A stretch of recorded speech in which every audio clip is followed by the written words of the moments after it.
well endowed. Hey guys, welcome back to my channel. In today's video, we're going to be talking about preparing yourself for a hookup. So if you want to hear about that, keep on watching.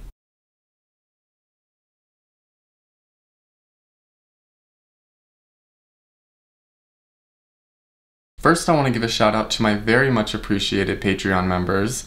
My members are constantly growing, and I'm so appreciative to all of you over there who support me on Patreon. If you guys didn't know, I update my Patreon weekly, and I share tons of details about my life and just other intimate details about me that I don't share anywhere else. So if you want to get to know me on a more intimate level, definitely check out my Patreon. So why am I talking about this? I know it's kind of a weird subject to talk about and make a whole video about, but in the shower this morning, I was thinking about how different I am compared to a straight man. So when I'm getting ready for a hookup, there's so much that I'm thinking about that I just know straight men don't think about and don't have to think about. And I'm going to be talking about that in this video. One of the first things that I think is very important for men in general to pay attention to is your status and getting tested regularly and knowing your results and having your results to show. I've noticed that this is not really talked about so much in the straight community, but in the LGBT community, it's widely talked about and it's an issue. There are lots of guys who don't get tested regularly and still continue to have a promiscuous life, and I've seen that firsthand, and it honestly has scared me away a little bit from hooking up to the extent that I was before. I have gotten tested so many times for my own comfort, not for anybody else, just so I know how I'm doing and what my health status is. There are so many guys out there that have no issue going years without getting tested. And I will say that before I moved to Arizona, I never got tested. It never really crossed my mind. I was hooking up with girls back in Maryland, but it was never an issue. It was never something that was brought to the surface. It wasn't until I moved here and I started hanging around other LGBT guys where the conversations of getting tested and knowing your status came up. So the first step in preparing yourself for a hookup and ensuring that you're ready is to get tested, have your results, and know your status. What's the next step? The next step is to figure out where this is going to happen. I am not into car play, cruising, any of that. I think that's kind of disrespectful to others, and I think that hooking up should always be in a home behind closed doors. And I've never really understood the idea of cruising or going to like a national park or a hike and like walking off into the forest. That has never excited me. But the second step is to figure out where this is going to happen. Is that guy gonna host, or are you able to host? It's usually one or the other. One guy usually can't host, has roommates, or lives at home, and the other guy usually has the ability to host. I'm just saying this from my past experience.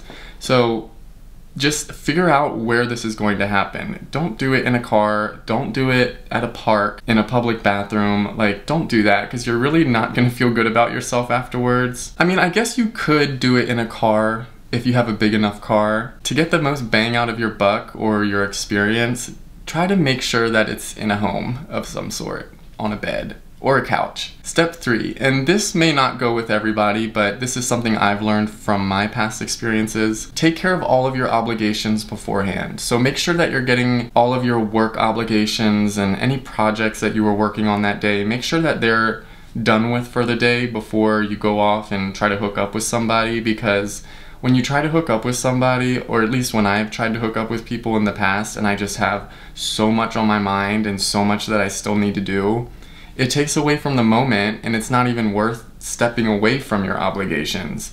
So I would say try to plan it in a way that you have all of your projects and any work obligations completed beforehand. You really want to make sure that you can enjoy the moment, even if it's just to hook up with somebody that you might not see again. I always want to get the most out of every moment and every decision that I make. So whenever I'm preparing to hook up with somebody, I always try to make sure that I get everything done that I need to get done. Just try to focus on getting as much out of your day and then having fun in the evening. Step 4, take time to clean out properly and fast if you need to. Yes, I said fast. And it's one of the things you have to get used to if you're gonna bottom or be a verse in the LGBT community. There are guys out there that think they can eat a 3-course breakfast, lunch, and dinner and then go and hook up with a guy with an 8-incher and just think that everything is gonna be okay, and you can feel the difference when you have too much food in your stomach, and also it can cause issues.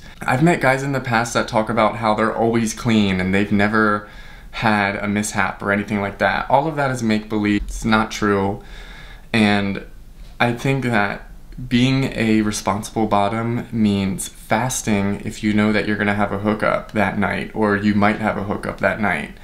And it's probably why a lot of bottoms are skinnier or on the skinnier side, because they just don't eat as much because they try to ensure that they're always ready. I used to be like that. I'm not like that anymore because I am not promiscuous anymore. I can name on one finger the amount of hookups that I've had this year. So that's a big step forward for me. I used to be with somebody new every week, and honestly it feels good not to be giving my energy out like that to so many strangers. So yes, too much food intake can definitely cause problems for bottoms. Problems for bottoms, that might be the title of this. So just ensure that you're eating lightly and not eating too many carbs or anything too heavy. Like, try to stick to vegetables and lighter foods, like maybe a piece of toast and a banana for breakfast, as opposed to 4 pieces of bacon, scrambled eggs, hash browns, 2 pieces of toast, waffles, you know. Just try to keep it minimal when you're preparing yourself for a hookup. Okay, so let's move on to the next step, step 5, and this is probably the most important step of preparing yourself for a hookup. So if you guys didn't know, I'm verse, so I will bottom or top depending on the vibes. The most important step for preparing yourself to hook up is taking the time to properly clean out and not rushing it. Cleaning out is an art form. No, it's not an art form, but it's definitely a regimen that you should know how to do properly. I actually had no idea how to clean out properly before I entered the adult film industry. And that sounds crazy, I know, but I actually learned how to clean out from a producer showing me how to do it. And if I never asked him that day, I don't know what would have happened, but I'm really happy that I did, because it was right before my first scene and this guy was well endowed, and I just am so grateful that I asked him, because I didn't know what I was doing. So what he did is he showed me a little kind of exercise, and it's basically a set of burpees that you do. If you guys are interested, I can definitely create a video in the future that shows how to properly clean out. I would just have to figure out a tasteful and safe way to do it for YouTube, but I think it's valuable information, especially for some of my younger guys out there that might be watching this, because I don't even know if there are any instructional videos about how to do this online. So let me know if you guys would be interested in an instructional video of how to clean out in the future. There are a couple different things that you can do as a bottom to ensure that you're ready for the hookup. Make sure that you're not using too much water. I have made this mistake in the past where I push too much water up into myself and I think I'm fine, but then I get on set, and as soon as I get on my back and start moving around, I can hear the water like swishing around in my lower stomach, and it's such an uncomfortable feeling because you think other people hear it, and it's not a good sound to hear. It sounds kind of gross, and you feel like you have to go push it out, and then you try to go push it out and nothing comes out.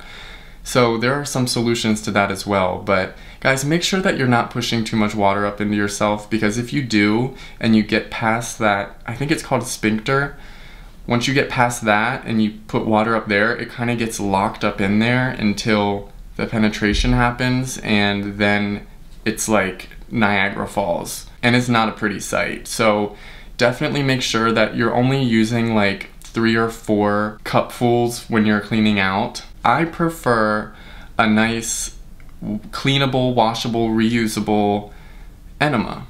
So they have them on Amazon, they have them anywhere. If you guys don't have one, you need to get one.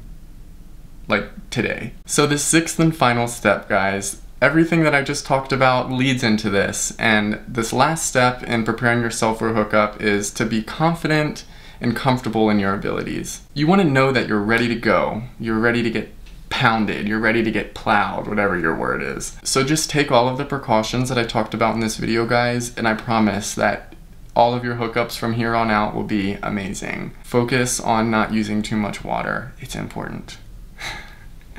Alright guys, well, I hope you enjoyed this video. It was kind of an instructional video, kind of silly, but I hope you enjoyed it and I hope you learned something from it. I'll be 24 tomorrow. Thank you so much for watching. If you're a new watcher, please subscribe if you enjoyed this. Helps me out a lot. Also like this video if you enjoyed it. Other than that, guys, have a great day and I'll see you in the next video. Bye!